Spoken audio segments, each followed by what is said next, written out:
सत साहेब बंदी छोड़ गरीबदास जी महाराज की अनमोल वाणी पे हम लगातार विचार करते आ रहे हैं। तो उसी कड़ी में हम पतिव्रता के अंग की व्याख्या कर रहे थे, बात कर रहे थे। तो बंदी छोड़ फरमा रहे हैं, गरीब पतिव्रता चूके नहीं, धर अंबर दसकंत, संत न साडे संतता, कोटि मिले असंत। महाराज कहते हैं, जो पतिव्रत होते हैं ना, जो पतिव्रत भगत होते हैं, एक दुनियावी स्त्री पतिव्रत होती है अपने पति के प्रति, ऐसे ही भगत अपने ईश्वर के प्रति पतिव्रत होते हैं। पूर्ण सतगुरु के प्रति पूर्ण समर्पित, पूर्ण निश्चय, दृढ़ विश्वास से होते हैं। तो महाराज कहते हैं, ऐसे जो पतिव्रत हैं अपने ईश्वर के प्रति, जिनकी पतिव्रता है, वो कभी चूकते नहीं। जब सतगुरु से ज्ञान मिल गया और ज्ञान हृदय में जिसके बैठ गया, जिसके हृदय में ठहराव आ गया उस ज्ञान का, वो कभी भी चूकेगा नहीं। उसे समझ आ जाएगी कि ये इंसानी जो जन्म है ये 1,84 के बाद में मिलता है, और 84 लाख में कैसी कैसी यूनियां हैं जिनका नाम भी नहीं हमें पता। हम तो 2-4 यूनियों, 10 जूनियों, 50 जूनी तक के नाम गिन सकते हैं। 84 लाख जूनियां ऐसी ऐसी भयंकर जूनियां हैं जिस एक जूनी की आयु भी लाखों साल तक है। कई पेड़ पौधों की जूनियां है, कई पशु पंछियों की जूनियां है, बुरा हाल है। महाराज कहते हैं, ऐसी जिसको समझ आ जाए तो वो अपने ईश्वर के प्रति पूर्ण पतिव्रत बन जाता है और फिर कभी चूकता नहीं है। चूकता मतलब ये जो 84 वाला बंधन है, इस बार इस जन्म में, इंसानी जन्म में सतगुरु मिलने के बाद वो कटा के ही उस परम धाम जाता है। ये नहीं कि वो बीच में फंस जाए। जिसको ज्ञान हो जाए, जिसको सतगुरु के ज्ञान जिसके हृदय में ठहर गया, सतगुरु के प्रति सच्चा प्रेम जिसके हृदय में हो गया, वो इसी जन्म में ही ये जो जन्म मरण का करोड़ों सालों का जो चक्कर चला आ रहा है, इस चक्कर को तोड़ देगा। इसलिए महाराज ने कहा, पतिव्रता चूके नहीं। जो पतिव्रत हो गया वो ही इस चक्कर को तोड़ के बाहर जाएगा, और के बस की बात है नहीं। महाराज कहते हैं, धर अंबर दसकंत, ये धरा पृथ्वी है, अंबर है, इनमें एक समय के बाद इनका विनाश होता है। कई एक प्रलय होती है, वो युग पर्यंत प्रलय होती है। एक प्रलय होती है, वो 4 युगों के बाद प्रलय आती है। एक प्रलय होती है, वो जो है लगभग 72 चौकड़ियों के बाद प्रलय आती है। ऐसे एक प्रलय होती है, एक महाप्रलय होती है, फिर एक कल्प का विनाश होता है। ये सारा महाराज ने विलास बोध में लिखा है आगे चल के। तो महाराज कहते हैं, धर अंबर दसकंत, कि जब वो पूर्ण मालिक से प्रेम पालेगा तो वो इस अंबर और धरती के जो विनाश और प्रकट होने की जो अवस्था है, इनमें बार बार जन्म लेने की जो उसकी सृष्टि चली आ रही है, इन सभी को तोड़ के उस मालिक में जाके मिल जाएगा, समा जाएगा, उस परम धाम में, परम लोक में चला जाएगा। फिर महाराज कहते हैं, संत न साडे संतता, कोटे मिले असंत, के जो पतिव्रता हो गए, उस मालिक के प्रति समर्पित हो गए, उनको फिर कोई गुमराह भी करे, कोई कुछ मर्जी कहे, वो अपने पतिव्रता पक्ष से डिगते नहीं है, कभी चूकते नहीं है। तो इसके विषय में एक पहले छोटी सी बात लेते हैं। कहते हैं कि एक समय एक गुरु और शिष्य नदी के तट पे नहाने जा रहे थे। तो जैसे ही स्नान करने लगे तो गुरु ने देखा कि एक बिच्छू जो है वो पानी में पड़ा है, ऐसे समझ लो, डूब रहा है, ऐसे समझ लो, मतलब पानी के बिल्कुल बहने वाला था। तो गुरु ने उसे चक के बाहर निकालने की सोची। जैसे ही उसने उसे पकड़ के बाहर निकालना चाहा तो बिच्छू ने डंक मारा और बड़ा दर्द हुआ, उसके हाथ से वो बिच्छू छूट गया। फिर उसने कोशिश करी, फिर उसने डंक मारा, फिर छूट गया। शिष्य देख रहा है। जब 3 से चौथी बारी ये हुआ ना, तो शिष्य बोला कि हे गुरुदेव, ये आपको डंक मार रहा है और आप इसे बचा रहे हो। तो गुरु ने एक वाक्य कहा, एक बात कही, सदा सदा के लिए जो अमर हो गई। कहते हैं गुरु ने कहा कि ये एक छोटा सा जीव है, 84 का जीव है, और मेरे को जन्म मिला है वो इन 84 लाख योनियों में सबसे उत्तम मनुष्य की योनि का जन्म मिला है। और इस योनि में जन्म लेने के बाद मुझे सतगुरु मिले, तो मुझे ज्ञान भी हुआ। तो इतना कुछ मेरे को प्राप्त होने के बाद भी मैं अगर इसको ना बचाऊं तो मेरी मूर्खता है। वो बोले कैसे? बोले ये एक छोटा सा जीव है, ये अपनी आदत छोड़ने को तैयार नहीं है, जबकि ये मर रहा है। ये मर रहा है फिर भी अपनी आदत नहीं छोड़ने वाला। तो मैं एक संत होके इसके बहकावे में आके अपनी आदत छोड़ दूं, जीवों पे दया करना छोड़ दूं? ये नहीं हो सकता। इसलिए महाराज ने कहा, संत न छाड़े संतता, कोटि मिले असंत। संत जो अपनी हृदय का प्रेम दया भाव कभी नहीं छोड़ने वाले, चाहे हजारों करोड़ों ने असंत मिल जाए, चाहे कोई कितना कुछ गालियां निकालने वाले मिल जाए, कोई कुछ कहने वाला मिल जाए, जो पतिव्रत संत होते हैं वो अपने रास्ते पे अडिग चलते रहते हैं। उनको ये मतलब नहीं है कि कोई हमको क्या कह रहा है। फिर महाराज कहते हैं, गरीब पतिव्रता चूके नहीं, साखी चंदर सूर, खेत चढ़े से जानिए, को कायर को सूर। यहाँ पर भी वही बता रहे हैं महाराज, भाई पतिव्रता चूकती नहीं है।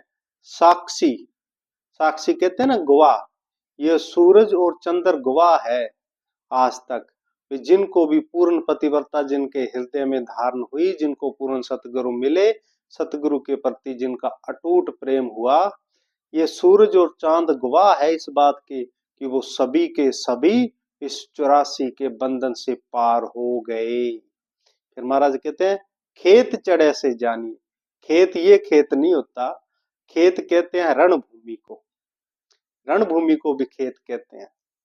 तो लड़ाई के मैदान को महाराज कहते हैं, खेत न चढ़े से जानिए, को कायर को सूर। कहते हैं भाई सूरमे की पहचान कहाँ होती है? कहते लड़ाई के मैदान में होती है, वहां पता लगता है कौन सूरमा है और कौन कायर है। इसी प्रकार महाराज कहते हैं, एक जो है भगत जो है उसकी पहचान कहाँ होगी? वो साहिब के दरबार में होगी। वो तो बाद में होगी, पर यहाँ क्या होगा? महाराज कहते हैं यहाँ उसकी अवस्था से पहचान होगी। उसकी अवस्था क्या है? जैसे संत की अवस्था थी, वो जीव को बचा रहे थे, ये उनकी अवस्था थी, इसलिए वो सूर में थे। अगर वो पीछे हट जाते तो फिर वो कायर बन जाते। फिर महाराज आगे कहते हैं, गरीब पतिव्रता चूके नहीं, साखी चंदर सूर, खेत चढ़े से जानिए, किसके मुख पर नूर। वो तो भाई जो भक्ति करेगा, जिसके हृदय में प्रेम होगा, उसके चेहरे पे एक अलग नूर आना शुरू हो जाएगा। उसका इतना नूरी चेहरा हो जाएगा, क्या बात है। कहते हैं कई महापुरुषों के विषय में सुना है कि उनके चेहरे पे नजर नहीं टिका सकते थे, इतना उनके चेहरे पे नूर था। वो कहां से आया नूर? वो भक्ति से आया, अंदर से आया। वो बाहर ये जो क्रीम लगाने से, सेंट लगाने से वो नूर नहीं आने वाला। वो तो हृदय की गहराइयों में भक्ति जब पैदा होती है तब वो चेहरे पे नूर आता है। फिर महाराज कहते हैं कि पतिव्रता चूके नहीं, जाका योही स्वभाव, भक्ति हिरंबर और दरे, भावे सर्वस जाए, चाहे सब कुछ चला जाए, चाहे प्राण भी चले जाएं, पर जो है वो अपने पतिव्रत धर्म से कभी भी नहीं चूकते हैं, कभी भी उस पतिव्रता पद से नहीं गिरते हैं, क्योंकि उनको मालूम है कि पतिव्रता पद से गिरे तो 84 तैयार है, अगर पतिव्रता पद पर टिके रहे, यहाँ पर मौत भी हो गई तो 84 का बंधन खत्म है, और वो हमारा पति जो महबूब ईश्वर मालक बंदी छोड़ है उससे हमारा मिलन हो जाएगा। फिर महाराज कहते हैं गरीब पतिव्रता चूके नहीं, तन मन धन सब जाव, नाम अभय पद उर धरे, छाड़े भक्ति न भाव। फिर महाराज कहते हैं गरीब पतिव्रता चूके नहीं, तन मन जाओ शीस, मोर ध्वज अर्पण किया, सिर साटे जगदीश। अब महाराज आगे जो भगत हुए हैं, पतिव्रत भगत जो हुए हैं, उनकी कथा लिख रहे हैं। एक बात मैं पहले कर दूं कि महाराज एक साखी में पूरी कथा का संकेत दे देते हैं, पूरी कथा लिख देते हैं, इसलिए इन कथाओं को सुनना अलग से बहुत जरूरी है। ये कथा हम अलग अलग भी डाल रहे हैं, जैसे मोर ध्वज की कथा हमने पीछे वीडियो बना के पूरी कथा पहले ही डाल दी है। तो उसमें क्या था कि सतगुरु ने मोर ध्वज की परीक्षा ली और मोर ध्वज ने अपना पुत्र के सिर पे आरा तक चला दिया, सतगुरु को उसका मांस अर्पण करने के लिए। ऐसे पतिव्रत थे, सर्वस जाए तो जाए, सब कुछ जाए तो जाए, पर वो है जो पतिव्रत धर्म है वो नहीं छोड़ने वाले। ऐसे महान जो है भगत, पतिव्रत भगत थे राजा मोरध्वज, उनकी कथा हमने पहले डाल दी है। फिर महाराज कहते हैं गरीब पतिव्रता प्रहलाद है, और पतिव्रता कोय, 84 कठिन तिरासना, सिर पर बीती लोए, गरीब राम नाम छाड्या नहीं, अवगत अगम अगाध, दाव न चुक्या चौपटे, पतिव्रता प्रहलाद। प्रहलाद की पूरी कथा भी हम अलग से डाल देंगे, संपूर्ण कथा उनकी प्रहलाद भगत की, नरसिंह अवतार की संपूर्ण कथा। तो प्रहलाद जो थे एक पतिव्रत थे, कितने कितने हिरण्यकश्यप ने उस पर जुल्म किए, उसके बाप ने जुल्म किए, कहा क्या क्या नहीं उसको मारने के लिए किया, पर वो थे कि उनके हृदय में ऐसा भाव था अपने ईश्वर पति परमात्मा सतगुरु के प्रति, जो मर्जी हो जाए पिताजी मैं उस राम को नहीं छोड़ सकता, प्राण जाए तो जाए, ऐसे कहते हैं पतिव्रत प्रहलाद हुए। और जो पतिव्रत हुए हैं आज भी उनका नाम की जय जयकार हो रही है, इसलिए तो हज इनके पवित्र नाम लेने से, इनके चरणों की धूल माथे पे लगाने से ही महाराज कहते हैं तीर्थों के फल मिल जाते हैं। ऐसे महान भगत हुए हैं, ऐसे भक्तों को बारंबार बारंबार प्रणाम है। फिर महाराज कहते हैं गरीब पतिव्रता ध्रुव जानिए, और पतिव्रता कौन, उतान पात का राज सब, साड्या सकल अनु। ध्रुव की भी कथा अलग से पूरी वीडियो में डालेंगे। तो ध्रुव जो थे एक अपने पिता के एक राज्य को, पिता का प्यार पाना चाहते थे, जो इनकी सौतेली माँ थी उसने इनका तिरस्कार किया, अपमान किया, और इनके मन हृदय में विराग हुआ।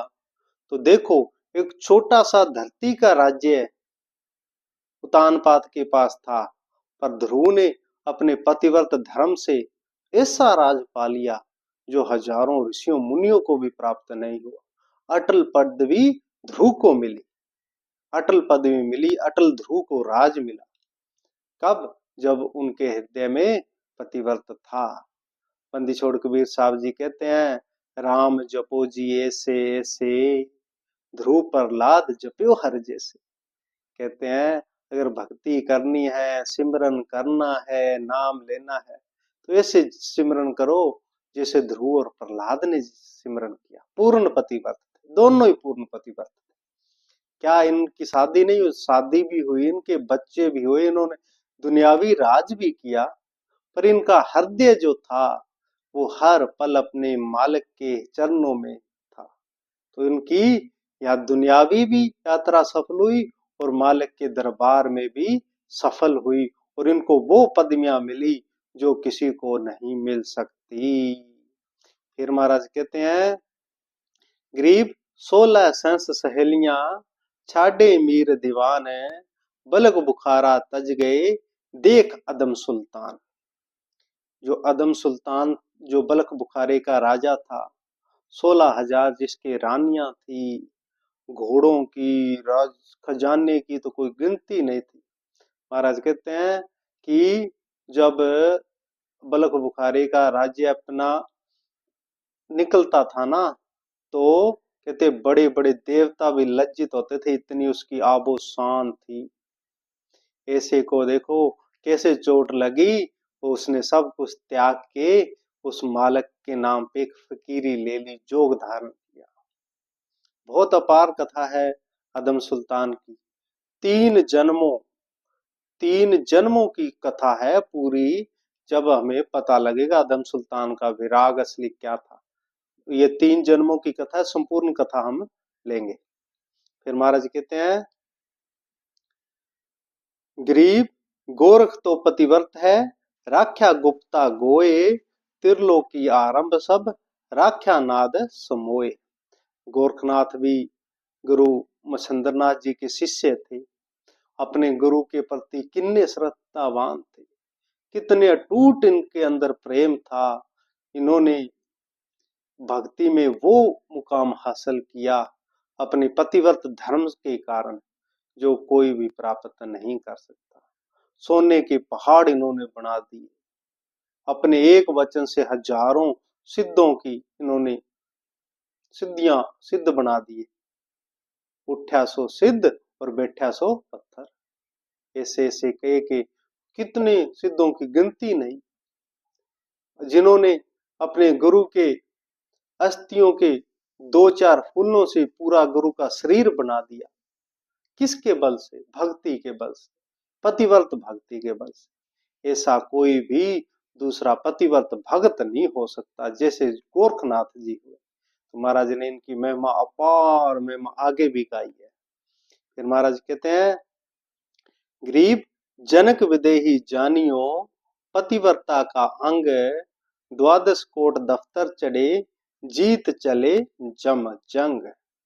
राजा जनक जो थे पूर्ण पतिव्रत थे, पूर्ण पतिव्रत थे, इतने बड़े पतिव्रत थे। कहते हैं कि सुखदेव मुनि जो हुए हैं, सुखदेव मुनि की हमने कथा डाली है, तो उनको जब वो ज्ञान मिल गया तो वो हवा में उड़ते थे, बैकुंठों तक जाते थे। परंतु वहां के देवता उनके जाने के बाद उनकी जो मिट्टी है वो चक के नीचे नरक में फेंकते थे। तो एक दिन बाद में उनको पता लगा, सुखदेव जी को सबने समझाया, भाई सुखदेव, तेरा गुरु नहीं है। बैकुंठ में गया ना सुखदेव, तो वहां के द्वारपालों ने सुखदेव को रोक दिया। तो कहा, भाई क्यों? बोल, तेरा गुरु नहीं। बाद में वर्मा जी ने समझाया, नारद जी ने समझाया। सुखदेव अपने पिता वेद व्यास जी के पास गया, तो वेद व्यास जी ने कहा, भाई गुरु तो बनाना पड़ेगा। तो कहते हैं, सुखदेव कहता है, भाई मैं किसको गुरु बनाऊं? कहते हैं, तू राजा जनक को गुरु बना। तो कहता है, सुखदेव कहता है, मैं बाल ब्रह्मचारी योगी जति सती, और जो जनक है उसके 10,000 रानियां हैं, गृहस्थी है वो, मैं उसको कैसे जाके गुरु बनाऊं, उसको कैसे मस्तक निभाऊं? तो सबने कहा, भाई जनक जैसा आज के समय पृथ्वी पर कोई भी पतिव्रत संत महापुरुष नहीं है। चाहे वो है गृहस्थी में, पर उसकी जो अवस्था है वो महान संतों से भी ऊपर की अवस्था है। फिर सुखदेव मुनि राजा जनक के पास आए। जनक जी को भी पता लग गया भी सुखदेव के मन में क्या है। तो जनक जी ने उनकी परीक्षा भी ली सुखदेव की। फिर सुखदेव उनके चरणों में पड़ा और गुरु धारण राजा जनक को किया। तो ये भी कथा आगे आएगी। तो महाराज कहते हैं, कि ऐसे पतिव्रत राजा जनक जैसे जो गृहस्थी में रहे, जिनके 10,000 रानियां भी रही, पर जो पदवी थी उनकी, पूर्ण पतिव्रता की जो पदवी थी, वो इतनी विशाल थी कि सुखदेव जैसे मुनि ने आके उनको गुरु बनाया। ऐसा अपरंपार कौन हो सकता है जिसके हृदय में गुरु के प्रति पतिव्रत हो, जो अपने गुरु के प्रति, सतगुरु के प्रति, ईश्वर उस बंदी छोड़ के प्रति जो पूर्ण समर्पित हो, उसका ये ऐसा भाव हो सकता है, उसकी ही ऐसी महिमा हो सकती है, बाकियों की नहीं। दिखावे वालों के लिए तो दिखावा ही है। जिनके महाराज ने कहा है ना कि जो अंदर और बाहर से अलग अलग होंगे ना, तो वो पतिव्रत नहीं है। बाहर दिखावे के लिए जो मर्जी को, अंदर ये जो पतिव्रत धर्म है, ये अंदर की अवस्था की बात है। तो राजा जनक ऐसे महान पतिव्रत थे। फिर महाराज आगे कथा लिख रहे हैं, गरीब गोपी चंद और भर्तरी पतिव्रता है धोए, गोरख से सतगुरु मिले पत्थर पाहन ढोए। इनकी भी संपूर्ण कथा लेंगे। भर्तरी के जोगी बनने की, गोपी चंद के जोगी बनने की। तो गोपीचंद और भर्तरी आपस में रिश्ते में मामा और भांजा थे। जो गोपीचंद है राजा भर्तरी का भांजा था। जब ये जवान हुआ, माता से पता लगा कि मेरा मामा जो है राज छोड़ के जो संत बन गया, योगी बन गया, तो ये कहने लगा कि माता, जब उनको राज से कुछ नहीं मिला तो मेरे को क्या मिल जाएगा। और लास्ट में ये भी अपने मामा के पास जाके साथ में संत बन गए। गोपीचंद और भर्तरी इन दोनों के गुरु ही गुरु गोरखनाथ जी थे। गुरु गोरखनाथ जी इनके गुरु थे और ये उन दोनों के शिष्य थे। इनकी भी बहुत अपार कथाएं हैं, अपार कथाएं इनकी हमें मिलेगी। इनका ज्ञान संवाद में, इनको समाधि के मार्ग से जिनको जाना है, उनको गोपीचंद और भर्तरी के विषय में जरूर पढ़ना चाहिए। इनके जो वक्तव्य हैं वो समाधि की परम अवस्था के वक्तव्य हैं। इसलिए ये ऐसे महान पतिव्रत थे। वो दोनों ने अपने गुरु से एक वचन किया और वचन के बदले में कहाँ गए महाराज आगे लिखते हैं। एक छोटी सी इनकी कथा लिखते हैं महाराज। 12 वर्ष बिशंबरी अलवर किला चिनाए, सतगुरु शब्दों बांधिया अमर बहे हैं ताए। गरीब सतगुरु शब्द न उल्लंघिया, जो धारी सो धार, कंचन के मटके भय निस्तर गया कुम्हार। कहते हैं कि एक बार गुरुनाथ गोरखनाथ जी ने कहा, भाई ऐसे करो, तुम काम करो, अलवर में किला बन रहा है, वहां पे जाओ, काम भी करो, पर उसके बदले में मेहनताना नहीं लेना है। तो ये दोनों चले गए, वहां पे मजदूर का काम करते हैं सारा दिन, और रोटी वहां खानी नहीं है, गुरु का आदेश है जो होए सो होए। तो ये रोटी खाने के लिए क्या करते हैं दोनों, एक कुम्हार के पास जाते हैं, उसकी मिट्टी गूंथते हैं, उसके बर्तन बनाने में उसकी मदद करते हैं, मिट्टी लाने में मदद करते हैं। कहते हैं ये वहां पे काम करते हैं और उससे ये रोटी खाते हैं। कहते 12 वर्ष बीत गए, क्योंकि ये 12 वर्ष का एक है, क्योंकि गोरखनाथ जी थे ना, उन जब वो समाधि लगाते थे, जहां भी वो रुकते थे, वो 12 साल रुकते थे, उनका एक नियम था। तो ऐसा उनका संबंध था, कोई 12 सालों से कुछ योग की क्रिया से ये संबंध है। तो कहते हैं कि अंत में जब पूरे हुए ना, तो इन्होंने जो मटके बना के आवे में लगाए थे पकने के लिए, कहते हैं वो सारे के सारे सोने के बन गए।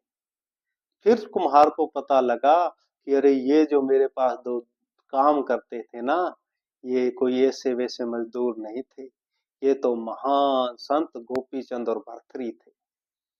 फिर अलवर के चिल किले में इनकी लगाई ईंटें मौजूद है।